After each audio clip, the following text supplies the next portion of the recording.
성의, 그러니까 거룩한 옷이라는 뜻이겠죠. 성의라는 영화가 있습니다. 1953년에 만들어진 영화인데요. 성이라고 하는 것은 예수님이 이제 십자가에 달리실 때 입었던 그 옷을 말하는 것이죠. 이 영화는 뭐 지금 또 이렇게 인터넷 같은 데서 볼 수 있는데 아직도 화질이 좋고 대단한 영화죠. 그때 출연한 배우들 보면 뭐 리처드 버튼, 진 사이먼스, 그다음에 빅터 말추어, 우리 길동무 어르신들은 뭐 그 당시 영화를 보실 때 아주 유명한 배우들이죠. 뭐 빅터 말추어, 진 시몬즈, 뭐 리처드 버튼. 이 내용은 그렇습니다. 이제 예수님의 성이 우리가 요한복음 19장에 자세히 나와 있지 않습니까? 예수님을 조롱하는 뜻에서 예수님의 겉옷을 벗겨서 로마 병사 4명이 찢어가지고 나눠가지고 여기 조롱의 의미도 있지만 또 한편 생각하면 그 당시 우리가 서류가 귀할 때니까 예수님의 그 옷을 이제 나눠가는 것이죠. 그런데 속옷은 하나였다는 것이죠. 박음질을 하지 않은 하나의 천으로 그것은 한 사람이 가져갔다. 이렇게 요한복음 19장에 기록되어 있습니다. 이 성이라고 하는 영화는 그 이야기를 소재로 만들어진 영화인데요. 영화에 보면 이제 주인공이 마르셀리우스라고 하는 주인공인데 이 주인공이 로마 병사의 장교였어요. 그런데 막 이 사병들이 이렇게 막 조롱하면서 노는 걸 보니까 마음이 아파서 자기가 그 성을 가져갔어요. 그런데 한번 입어보니까 너무 괴로워, 마음이 괴로워. 거의 뭐 정신분열이 있는 그런 상황이 나타나서 벗어주었다. 나중에 그 밑에 있던 그 노예 디미트리스라고 하는 그가 성량이 좀 노예가 있었는데 디미트리스가 우연히 만났는데 기독교인이 너 어떻게 그렇게 됐냐? 이렇게 차차 설명을 해서 마르셀리우스도 같이 기독교인이 됩니다. 그러다가 이제 결국은 그것 때문에 아내와 함께 순교를 당하는 것이죠. 유대인이 아니었는데 말이죠. 순교를 당하면서 이제 그 영화는 끝이 나는데요. 그 전에 성의를 다시 한번 입어봐요. 처음에 예수 그리스도를 몰랐을 때는 입어보고 막 괴롭고 그러는데 두 번째 다시 한번 입어봤을 때는 뭐 굉장히 옷이 편안하게 느껴지는 그런 느낌을 받는 그런 장면들도 나옵니다. 우리 예전에는 길동무 모여서 영화도 자주 보시고 그랬는데 조금 그때 좋아지면 한번 그 영화 보도록 하겠습니다. 아직도 화질이 좋더라고요. 제가 이번 이걸 하면 다시 한번 봤는데 그렇습니다. 근데 이제 사람들은 그 옷에 대해서 예수님의 옷에 대해서 관심이 많은 거죠. 그럼 실제로 그 옷은 어디로 왔을까? 영화에는 이렇게 마르셀리우스라고 하는 사람이 가지고 나오는데 실제로 그 옷은 어떻게 됐을까? 결론은 모른다는 거죠. 그 옷이고 로마 병사들이 가졌는데 그게 어떻게 보존이 되겠어요? 이제 가톨릭 교회에서는 그런 선물이나 이런 것들에 대해서 굉장히 존경심을 표하는 그런 교회 전통이 있기 때문에 이탈리아 토리노에 있는 그 토리노 성당에 예수님의 수의가 있는 것으로 토리노의 성이라고 유명하죠. 거기서 지금 보관되고 있습니다. 그런데 거기는 예수님의 얼굴이 또 이렇게 선명하지는 않지만 그렇게 나와 있어요. 그러니까 이제 과학자들은 그건 뭐 아니다. 그 얼굴이 나와 있는 것은 그럴 수도 있는데 보면 뭐 물감으로 일부러 덧입혀진 것 같은 그런 성분은 아니라고 그래요. 근데 이게 과연 뭐 탄소 동의법으로 해서 거슬러 올라온 정말 예수님 시대 건지 그거는 불가능하다는 거죠. 과학자들이 주장하고 가톨릭 교회에서는 또 그들의 믿음의 전통에 따라서 인정하고 그렇게 토리노의 그 성의가 있습니다. 근데 또 최근에는요, 최근이 아니죠. 사실은 오래됐는데요.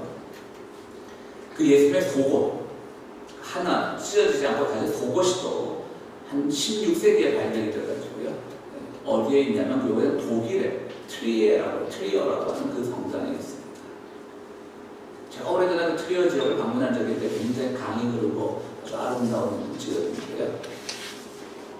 저는 트리어 지역을 왜 그때 방문했을 때도 그 성당에 가서 예수님의 그 속옷을 참 예수님도 자존심이 있는데 꼭 속옷을 봐야 전시하고 봐야 되는지 잘 모르겠습니다. 저는 읽다 그랬는데 이제 그거는 매번 자꾸 군중들에게 노출되면 안 되니까 상하니까 뭐 이때까지 뭐 한 500년 동안 10몇 번밖에 공개를 안 했다 그랬는데 제가 갔을 때 물론 공개도 되지 않았을 때이지만 저는 뭐 그 성당이라도 한번 가보고 싶을 텐데 저는 그 성당을 가지 않았습니다. 그러니까 저는 모르다가 전달됩니다. 그러나 가톨릭이 또 그걸 아주 간직하는 그 전통은 또 그들 나름대로의 신앙으로 존중해 줄 필요는 있다는 것이 제 입장입니다.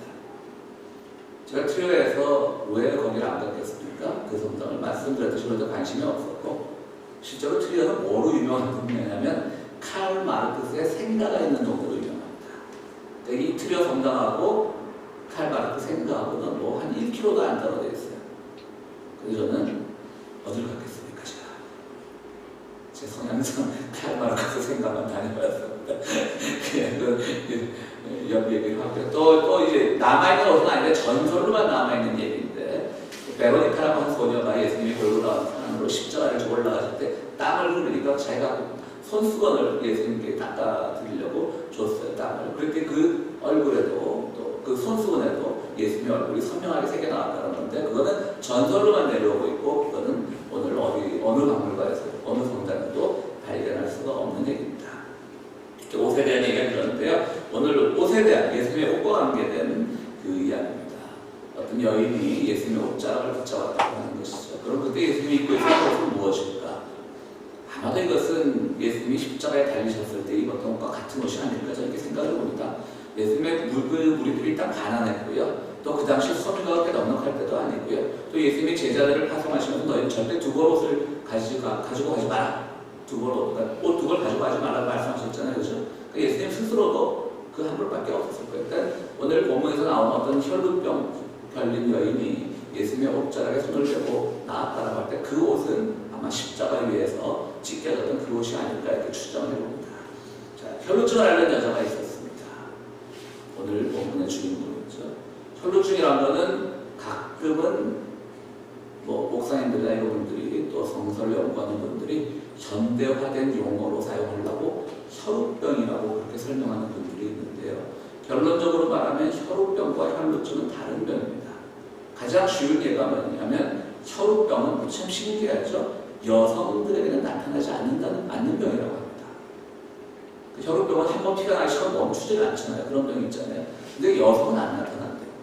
참 신기하죠. 그게 왜냐하면 우리 뭐 생물시간에 배운 거 뭐 성염색체 있잖아요. 뭐 X염색체, 뭐 Y염색체. 이거와 관계가 있는데 여성들은 그것을 균은 아니니까 뭐라고 할까? 원인이라고 해요. 보인자가 될 수 있어서 유전을 시킬 수 있는데, 그럼 그 여성의 몸에서 태어난 아들은 그냥 증상을 나타내는 거예요. 또 딸을 오는 무증상이 되고, 그런 게 바로 혈우병이라고 합니다. 그러니까 이 여인이 오늘 본문에서 나오는 이 여인은 그냥 혈루증이라고 하는 게 맞습니다. 혈우병은 또 아주 유명한 무서운 병이죠. 혈루증 말고 혈우병은요. 그 영국의 그 전성기를 이끌었던 빅토리아 여왕, 그 가문이 혈우병 유전자를 갖고 있었던 가문입니다.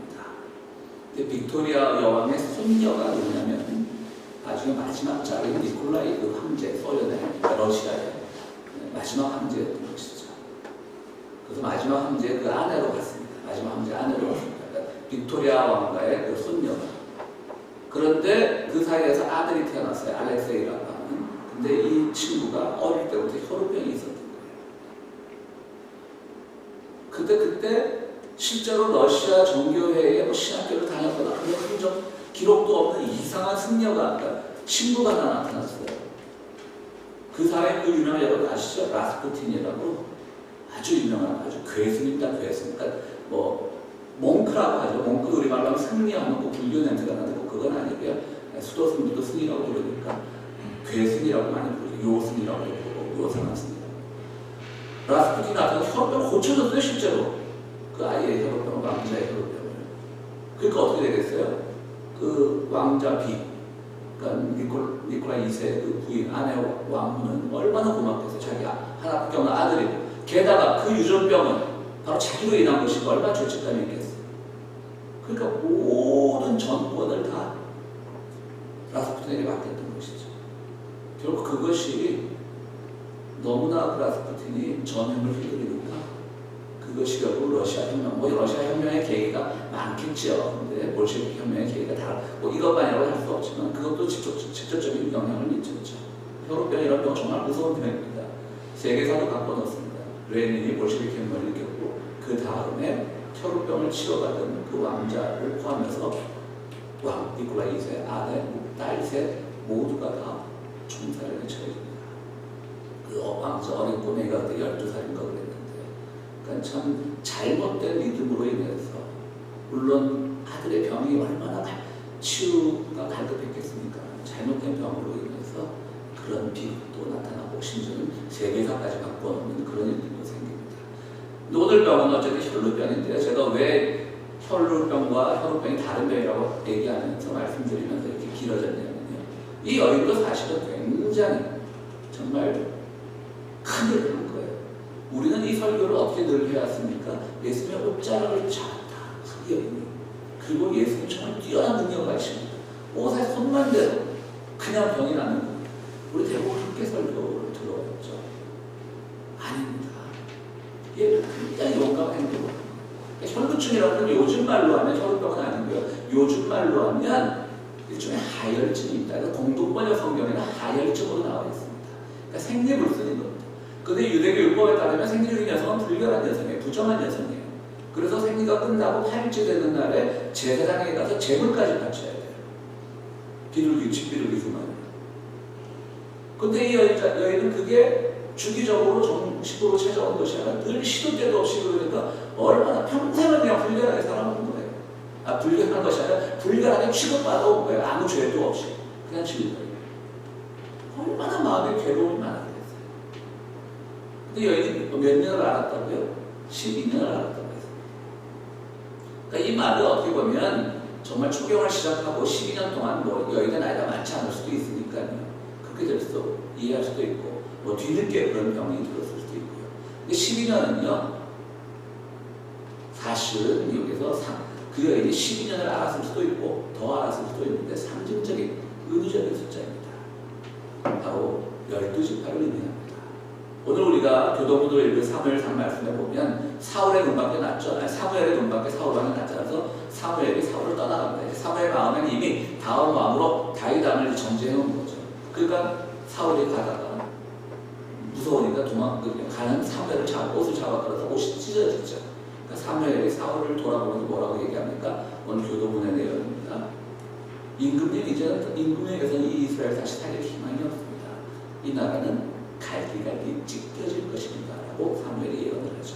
그리고 이 예언은 이루어지죠. 이어서 다윗왕이 그렇게 사무엘이 총애하고 사울을 대체할 왕으로 세웠던 다윗왕 시절에 지파 간의 전쟁이 가장 심해지지 않았습니까? 다윗왕이 7년 동안 12지파를 다 통일을 못 시켰죠. 왕권을 잡고도 겨우 2지파. 그런 것처럼 이제 그 이스라엘에 있어서 12지파의 갈등과 그런 것들은 굉장히 심각했죠. 예수님 당시에도 그게 이어졌어요. 한편으로 갈등이 심각하고 한편으로 또 열두부족이라고 하는 창세기에서부터 나오는 거기에 대한 자부심이 대단하고 아무 쓸모없는 거잖아요. 열두부족이 어떻고 열두부족이 어떻습니까? 그래서 12년 동안 혈루증을 알았다는 것은 그런 것을 상징하는 단어이기도 해요. 그러니까 이 여인은 그런 이스라엘의 잘못된 율법, 여성의 그런 아주 기초적인 생리현상을 부정한 것으로 봤던 그런 율법의 전통, 그 다음 심심하면 찢어져서 싸우는 그런 전통, 이런 것들을 극복하고자 하는 그 마음조차도 담겨 있다라고 마가복음 기자는 포함을 시켰던 것이죠. 그렇기 때문에 혈루증을 극복하고 싶은 마음, 부정해지고 싶지 않은 마음, 그 다음에 10이라는 숫자가 주는 상징성. 그런데 그 다음 뭐가 나옵니까? 이제 의사를 찾아가봤지만 돈만 소비하고 치료받지 못했다. 그건 무슨 말입니까? 그 당시 의학이 지금처럼 현대 의학에서 원인을 찾아내고 좋은 치료 방법을 찾아내고 그런 기술은 없을 때죠. 다 민간요법에 의지하거나 주술적인 데 의지하겠죠. 마찬가지죠. 의사들도 자신이 없었던 거예요. 왜? 일단 이 환자가 찾아오면 두려운 거예요. 저 부정이 나한테 올라오면 어떡하지? 의사들이 안 그렇겠어요? 마치 요즘 말로 하면 아주 허름한 가난한 환자가 병원에 가면 대접 못 받는 것처럼 두려워. 저 부정한 여자. 그러니까 그래도 명색의 의사가 치료를 해주는 척 했겠죠. 그 당시 이 여인만 그 병에 걸린 건 아니고 그 병에 대한 치료책도 있었을 겁니다. 어떤 약을 먹으라든가. 그렇지만 성의 있게 치료를 안 하겠죠. 일단 그 부정탈까봐 샀던 거예요. 그러니까 이 여인은 계속 돈만 다 허비했다는 거 나와요. 이런 여인이 예수님의 소문을 듣고 가서 옷자락을 잡습니다. 인파가 많아요. 사실 그 인파 사이에 끼면 안 되는 처지였어요. 사람들이 알면 네가 감히 여기 어디라고 우리 부정석에 나타나냐 이런 처지였어요. 그런데도 너무 자신이 괴로우니까 그것을 깨려고 그냥 가는 거예요. 그냥 속으로 저 예수님의 옷자락만이라도 잡으면 내 병이 나을 수도 있지 않을까? 그 옷장을 잡았는데 아주 재밌는 말씀이 나오죠. 그 순간 예수님은 자기의 기운이 빠져나간 것을 느꼈던 거예요. 놀라운 전환이죠. 여인의 간절함이 얼마나 컸으면 예수님도 자신의 기운이 빠져나가는 것을 느꼈다고 오늘 본문에서 쓰고 있습니다. 그 옷에도요, 참 제가 이 설교를 준비하면서 여러 자료를 찾아보니까 옷에 대한 정신분석학적 고찰 이런 것도 있더라고요. 야, 우리가 옷을 그냥 입는 게 아니구나. 입는데도 정신분석하기 막 적용될 수가 있구나. 뭐 그런데 그 논문이었어요. 책이 아니라 마치 이제 PDF 파일이 인터넷에 있어서 받아보면 읽어봤는데 그 옷에는 뭐 여러 가지 기능이 있다는 거죠. 하나는 뭐 트로피죠. 어디 우승하면 트로피 받지 않습니까? 그러니까 옷을 통해 자기 트로피서 강조하려고 옷을 입는 사람들이 있다는 거예요. 그러니까 나 이런 사람이야. 대표적으로 뭡니까? 뭐 참전 용사들, 군장 추억죠. 주렁주렁 달고 다니는 사람. 그 다음 토테미즘적인 것도 있대요. 그 사람이 가지고 있는 옷이 어떤 신비한 능력이 있어서 자기가 뭐 존경하는 사람, 그런 사람들의 옷을 토테미즘적으로 바라보는 거예요. 요즘 연예인들이 그렇게 있죠. 갑자기 어느 연예인의 옷을 입고 막 뭐 드라마에 나와서 그 드라마가 지금 많은 사람들이 따라 입는 거죠. 그러면서 자기도 은근히 그 연예인 TV 속에 나오는, 드라마 속에 나오는 그 연예인의 삶을 살고 싶은 거죠. 그 연예인이 들었던 핸드백도 막 따라 사는 거고요. 그런 걸 이제 의상이 가지고 옷이 가지고 뭐 토테미즘적 성격이다라고 하는 거죠. 오늘 이 본문은 이 여인은 예수님의 옷자락에 토테미즘적인 미신적인 걸 발견하는 거예요. 저 옷자락에 한번 손을 대보면 저분이 굉장히 유명한 옷자락에 손이라도 대면 저분이 나 같은 불결한 사람을 부정하다고 대접받는 사람을 안수해줄 리가 없을 것이고 손만 대도 안수할 것이다. 분명히 미신적인 접근이죠. 이건 토테미즘적 접근. 토테미즘은 미신이라는 말 아닙니까? 어떤 동물을 숭배하고 막 그런 거예요. 근데 예수님이 나섰어요. 그리고 또 하나 중요한 건 말씀드렸듯이 그분 예수님에게서 온 기운이 빠져나오는 걸 느끼시는 거예요. 자, 여기서 뭐가 그러면 이 여인의 병을 고쳤겠습니까? 여인은 사실 그 처음 시도하는 것은 그걸 미신적인 접근이라는 거죠. 그거는 이 여인이 가지고 있던 그 당시 모든 금기, 타브라고도 하죠. 타브라고하고 터브라고도 하는 금기, 이거 해서 안 된다고 하는 금기에 도전한 거죠. 혈루증 앓고 있었죠. 12년이 주는 상징적인 숫자의 의미가 있죠. 그리고 인파 사이에 섞이면 안 되는데 그것도 없겠죠. 뇌가 무슨 죄가 있는데 굉장히 큰 용기예요. 뇌에 그렇게 부정한 사람으로 취급받는 그런 병을 가지고 있는 게 굉장히 큰 용기니까 금기에 도전한 거예요. 그러니까 그 금기에 도전하는 그 마음이 얼마나 간절했으면 예수님 그 여인은 금기를 위반한 거예요. 어긴 거잖아요. 금기를 어긴 것은 잘못이라고 사회에서 가르쳐왔죠. 그런데 그 여인의 용기를 보고 예수님은 예수님의 몸에서 기운이 빠져나간 걸 느끼셨던 거예요. 그러니까 용기예요. 이 여인의 거예요. 용기. 그냥 용기가 아니라 헛용기가 아니라 금기에 도전하는 용기. 금기라는 게 뭡니까? 성경 종교에 가장 금기가 많죠. 이거 하지 마라, 저거 하면 큰일 난다. 뭐 레위기에도 얼마나 많은 금기들이 있습니까? 이 음식 먹지 마라, 뭐 어디 가지 마라, 옷을 입어라. 우리 전통신앙도 많잖아요. 금기 중에는 정말 뭐 돼지고기 먹지 말라고 하는 건 고대 중동 지역에 그 덥고 뭐 냉장 시설도 없고 하니까 빨리 상하니까 어떤 건강을 위해서 먹지 말라는 좋은 금기일 수 있죠. 그 금기를 오늘날도 그대로 지키면 그게 문제인 거죠. 그런데 대부분의 금기는 건강상으로 좋은 금기도 있지만 대부분의 금기는 누구를 위해서 만들어졌냐면 남성 또 권력자를 위해서 만들어졌어요. 주로 제사장들이에요. 제사장은 뭐 집에 곰팡이만 있어도 와서 속죄 제물을 드려야 되는 거예요. 생리가 끝나고 속죄 제물을 드려야 되는데 집비둘기 2마리라도. 그러니까 그런 장사들이 성전에 많았던 것이죠. 그러다가 예수님한테 그 성전 좌파에다 쫓겨나는 거 아닙니까? 그럼 누가 배부릅니까? 제사장 배가 불려주는 거예요. 사실 제사장 배가 불려주면 또 지도층이 뭐 바리새파나 사두개파나 이런 사람들도 같이 이제 으쓱으쓱 할 수 있는 거죠. 우리 제사장이랑 동급이야. 같은 급이야. 우리 사회 지도층이 우리 말 잘 들어. 바리새파 사람들 그러겠죠. 우리는 재물 바치면 다 바쳐. 레위기에 나오면 다 따라해. 그럼 죽어나는 건 그냥 서민들이에요. 민중들만 죽어나는 거예요. 약자들만 죽어나는 거죠. 이 여성이 막 그걸 깨는 걸 보여줬기 때문에 예수님이 정말 자신도 모르는 사이에 자신의 그 뛰어난 능력이, 치유의 능력이 예수님에서 빠져나감을 느꼈다는 거죠. 그 여인은 대단한 여인입니다. 그 혈루증도 정말 뭐 세계사를 바꿨다가 할 수 없겠지만 정말 이 용기가 굉장히 대단한 겁니다. 그러니까 여러분들 그 오늘 본문은 우리에게 뭘 가르쳐주냐면요, 믿음은 항상 용기와 어떤 금기를 넘어설 수 있는 그런 자신감을 가져가는, 우리가 믿음 좋다는 사람들 보면 늘 좀 소극적이죠. 그게 아닙니다. 불교에서는 무해라는 말이 있습니다. 무해, 그러니까 없을 문자에 장애 있죠. 그러니까 거침없다는 말이죠. 그래서 무해 정견하면 거침없이 바로 본다는 거예요. 바로 본다는 것은 본다는 의미도 있지만 자기의 생각을 가진다는 얘기죠.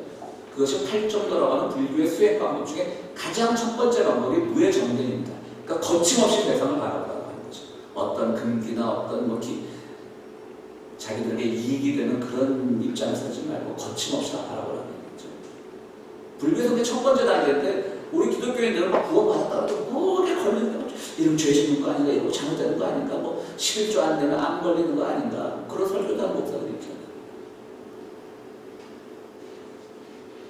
그런 거 우리는 좀 이제는 좀 성숙해져야 되는 거죠. 이제 좀 근기에 도전할 수 있는 기독교인들이 되어야 되는 거죠. 그것이 우리의 신앙을 자유케 하는 거고, 그래서 예수님께서도 진리가 너희를 자유케 하리라고 말씀하셨고, 사도 바울도 곳곳에서 자유로운 믿음을 강조합니다. 지난주에 한국에서는 우리 한국교회사에 좋건 것, 싫건 또 믿건 간에 어쨌든 한 획을 그었다라고 말할 수 있는 조영기 목사께서 그 세상을 떠났는데, 그 장례식장에서 아주 흥미로운 장면이 하나 나왔습니다. 여러분들 보셨을 겁니다. 아마 약속을 하고 왔겠죠.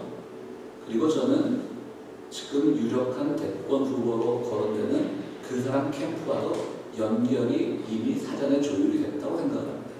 어떻게 한국교회 대형교회 목사들이 동시간대 조영기 목사 조문을 올 수 있으며, 어떻게 마침 그 시간대에 그 유력 후보자가 와서 시부가 보셨죠? 무슨 일이 일어났죠? 그래서 안수기도를 해줬습니다. 김정한 목사, 김정한은 누구냐면 전두환 축복기도 해준 사람입니다. 그 다음 또 세수 문제로 시끄러운 김상환, 이런 사람들이 윤머시기 후보한테 안수기도를 해줬습니다. 안수기도는 왜 합니까, 여러분? 오늘날 안수기도에 신비적 기능은 없는 시대입니다. 오해하지 마십시오. 저도 우리 병자들 찾아가면 머리에 손 얹고 기도할 때 있습니다. 여러분, 그 기도는 목사와 교인 간의 어떤 신뢰관계, 친밀감에 나와서 그 기도를 통해서 또 접촉을 해서 그 기도를 통해서 마음의 위안을 얻고, 나도 빨리 따사야 되겠다, 우리 교회에서 이렇게 나를 위해서 직접 기도해 주는구나 라고 하는 그 마음으로 해서 그분이 스스로가 일어날 수 있게끔 그 여건을 조성해 주는 것이지, 성서 이후 시대에는 목사가 무슨 제사장도 아니고, 목사들이 제사장 흉내내기 좋아해서 자꾸 안수기도 해주고 그러는 거예요. 안수기도의 어떤 축복적 기능, 신비적, 치유적 기능은 없어졌습니다, 여러분. 저는 없어졌다고 확신합니다. 신학적으로 문제 제기해 주었습니다. 저는 없어졌다고 확신합니다. 근데 그 사람들이 안수기도를 했어요. 모든 신문이 다 안수기도 해줬다고 다 나와요. 여러분, 그게 안수기도일까요? 아닙니다. 이 목사들은요, 그 후보가 유력하니까 그를 예수로 보고 옷자락이라고 한번 잡으려고 하는 거예요. 그게 무슨 안수기도예요? 그 여인이 옷자락 잡듯이 옷자락 잡은 거죠. 그렇게 생각하지 않으세요? 그 옷자락 잡아서 뭐라고 기도했겠어요? 속으로는, 겉으로는 이 후보가 대통령이 되게 해주고 기도했겠죠. 옷자락으로는 네가 정권 잡아서 우리 같은 기득권들 계속 잘 먹고 잘 살게 해줘.